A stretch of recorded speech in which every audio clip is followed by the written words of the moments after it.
कहानी की शुरुआत कई साल पहले से शुरू होती है। रेगिस्तान में एक गाड़ी तेजी से आगे बढ़ रही थी। इस गाड़ी को सैम नाम का लड़का चला रहा था और उसके साथ उसकी बीवी ईवा भी बैठी थी। ईवा पेट से थी, वो कभी भी माँ बन सकती थी। सैम अपने दोस्त रॉबिन के घर जा रहा था क्योंकि उसके घर के पास ही जच्चा बच्चा केंद्र था। सैम और ईवा रॉबिन के घर ही कुछ दिन बिताने वाले थे ताकि जरूरत पड़ने पर जच्चा बच्चा केंद्र की मदद ले सकें। कुछ ही देर बाद दोनों रॉबिन के घर तक पहुँच गए। घर के बाहर उन्हें जूरी नाम की औरत दिखती है। दोनों को लगा कि जूरी रॉबिन की जान पहचान वाली होगी। वो जब उससे रॉबिन के बारे में पूछते हैं तो जूरी कहती है कि वो अंदर ही है। जूरी की बात मानकर दोनों घर में दाखिल होते हैं। घर में उन्हें कोई नजर नहीं आता और तभी जूरी अंदर आकर कहती है कि रॉबिन दूसरे कमरे में है। जूरी की बात मानकर सैम अकेला ही आगे बढ़ने लगा। उसे एक कमरे में रॉबिन की जख्मी बीवी नजर आती है। सैम को कुछ समझ नहीं आ रहा था कि घर में क्या हो रहा है और तभी उसे ईवा की चीख सुनाई देती है। वो जैसे ही ईवा की तरफ जाने लगा तो जूरी सामने आकर उसे रोकने की कोशिश करती है। सैम उसे रास्ते से हटाकर जैसे ही आगे बढ़ता है तो कोई उस पर हमला करता है। कुछ देर बाद जब सैम को होश आया तो वो एक अजीब सा नजारा देखता है। वो इस वक्त एक खुली जगह में था और वो देखता है कि जूरी आग के पास खड़ी है। जूरी के बाद सैम की नजर रॉबिन और उसकी बीवी की लाशों पर पड़ती है। सैम को एक चेयर पर बांधा हुआ था जिस कारण वो कुछ नहीं कर सकता था। जूरी के साथ उसके कई साथी भी थे। जूरी के साथियों ने ही ईवा को पकड़ा था और उन्होंने ही सैम पर हमला किया था। जूरी और उसके सभी साथी कोई रिवाज कर रहे थे और उनका एक साथी वीडियो भी बना रहा था। इसी बीच जूरी एक कपड़ा हटाती है तो सैम को ईवा नजर आती है। ईवा को एक पेड़ से बांधा हुआ था और उसकी हालत देखकर सैम तड़प गया था। अब जूरी अपने साथियों से कहती है, आज हमारा शैतान बहुत खुश होगा क्योंकि आज हम उसे ताजे खून की बलि देने जा रहे हैं। खून ही सबसे पवित्र और अनमोल होता है जो इंसान की रग रग में दौड़ता है। खून इतना कीमती है कि इंसान चाहकर भी उसकी कीमत नहीं चुका सकता। जूरी की बातें सुनकर उसके साथी खुश हो गए थे। दरअसल जूरी और उसके साथी शैतान को मानते थे और शैतान को खुश करने के लिए वो हर महीने इंसानों की बलि देते थे। अब जूरी ईवा के पास आकर उसका पेट चीर देती है और ये नजारा देखकर सैम का कलेजा कांप जाता है। जूरी यही नहीं रुकती, वो ईवा का बच्चा निकालकर कहती है, हम इसे भी शैतान का गुलाम बनाएंगे। अपने परिवार का हाल देखकर सैम पूरा टूट चुका था। अब जूरी उसके पास आकर उसे भी मार देती है और तभी आसपास पुलिस सायरन सुनाई देने लगते हैं। अब कहानी कई सालों बाद शुरू होती है। नींद से जागे इस शराबी का नाम जेम्स है। कल रात जेम्स ने इतनी ज्यादा दारू पी ली थी कि वो घर के बाहर ही सो गया था। जेम्स के घर के आसपास कई पुरानी चीजें थीं, कुछ हथियार भी थे और उसकी पुरानी गाड़ी भी थी। जेम्स घर में आकर नहा चुका था और अब वो घर के काम करने लगा था। वो घर में अकेला ही रहता था जिस कारण घर के सारे काम उसे ही करने पड़ते थे। जेम्स का घर रेगिस्तान के बीचों बीच था, इसलिए उसका कोई पड़ोसी भी नहीं था। पूरा दिन काम करने के बाद जेम्स खाना खाने लगता है कि तभी उसके कानों में तेज संगीत बजता है। जेम्स के घर से थोड़ी ही दूर 3 जवान कैंपिंग करने आए हुए थे। पीली शर्ट वाले का नाम मैक्स जबकि बनियान वाले का नाम रॉक्सी था। इनके साथ गिनी नाम की लड़की भी कैंपिंग करने आई हुई थी। तीनों तेज आवाज में गाने सुन रहे थे लेकिन इनके स्पीकर पर जेम्स गोली चलाकर कहता है, दफा हो जाओ यहाँ से, ये मेरी जगह है। तीनों जेम्स से बहस करने लगे कि हम लोग यहाँ से नहीं जाएंगे, लेकिन जेम्स के पास उसकी गन थी और गन देखकर तीनों वहाँ से चले जाते हैं। अब तीनों कोई और जगह देखने लगे थे ताकि वहाँ कैंपिंग कर सकें। दूसरी तरफ जेम्स ने अपने स्टोर में आकर अपनी गन रख दी थी। उधर तीनों दोस्त कुछ देखकर हैरान होते हैं। तीनों ने आगे कुछ लोग देख लिए थे। तीनों को लगा कि ये भी कैंपिंग करने आए हैं, इसलिए तीनों दोस्त भी उनकी तरफ बढ़ने लगे। नए ग्रुप में माया नाम की लड़की और कुछ आदमी थे। माया तीनों दोस्तों को देखकर बहुत खुश होती है। तीनों उसे बताते हैं कि हम भी यहाँ कैंपिंग करने आए थे लेकिन एक सिरफिरे ने हमें भगा दिया। माया बताती है कि मैं और मेरे साथी एक शैतानी रिवाज कर रहे थे।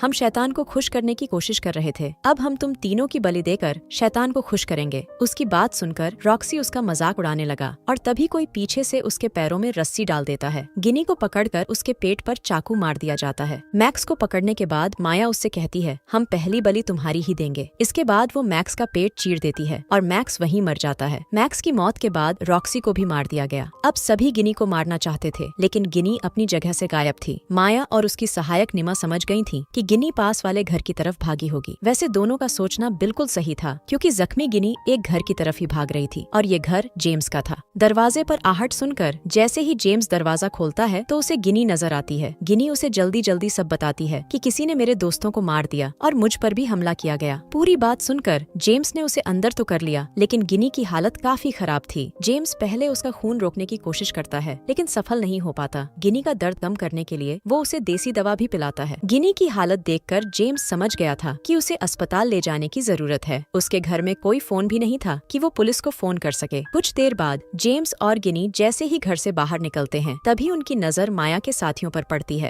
माया के साथियों ने जेम्स का घर घेर रखा था, जिस कारण जेम्स और गिनी फिर से घर में आ जाते हैं। गिनी उससे पूछती है कि तुम्हारी गन कहाँ है? जेम्स बताता है कि वो तो स्टोर में है। इसी बीच माया भी जेम्स के घर तक पहुँच गई। वो जेम्स से कहती है कि हम तुम्हें कुछ नहीं कहेंगे, हमें सिर्फ लड़की चाहिए। जेम्स उसकी बात को नजरअंदाज कर कहता है कि मेरे घर से दूर हो जाओ। अब माया उनके बाहर आने का इंतजार करने लगी। उसे पता था कि जेम्स गिनी को अस्पताल ले जाने की कोशिश जरूर करेगा। उधर गिनी का खून रोकने के लिए जेम्स उसके जख्म पर पिन लगा देता है। जेम्स के पास कोई रास्ता नहीं था, इसलिए उसने ये सब किया था। कुछ ही देर बाद माया और उसकी टीम जेम्स के घर के बाहर ही अपना रिवाज करने लगी। उनका रिवाज जेम्स और गिनी ने भी देख लिया। गिनी जेम्स को बताती है कि ये लोग शैतान को मानते हैं और उसे खुश करने के लिए इंसानों की बलि देते हैं। गिनी की बात सुनकर जेम्स समझ गया कि माया बेहद खतरनाक है और उनका मुकाबला करने के लिए उसे गन की जरूरत है। वो गिनी से कहता है कि मैं गन लेने जा रहा हूँ और तुम घर में ही रहना। माया की पूरी टीम का ध्यान रिवाज की तरफ था और इसी का फायदा उठाकर जेम्स स्टोर में पहुँच जाता है। स्टोर में आकर उसे अपनी गन तो मिल गई थी, लेकिन जब वो वापस जाने लगा तो उसका सामना माया के साथी से हो जाता है। अब दोनों में लड़ाई होने लगी। जेम्स किसी तरह उसे बेहोश कर जल्दी जल्दी घर में वापस आ जाता है। गन लाते लाते जेम्स एक आदमी से लड़ा था और उसी लड़ाई में उसका एक हाथ जख्मी हो गया था। अब जेम्स गिनी से कहता है, तुम्हारी जान बचाने के लिए हमें जल्दी जल्दी गाड़ी तक पहुंचना होगा। इतना कहकर जब वो घर के बाहर देखता है तो उसे कोई नजर नहीं आता।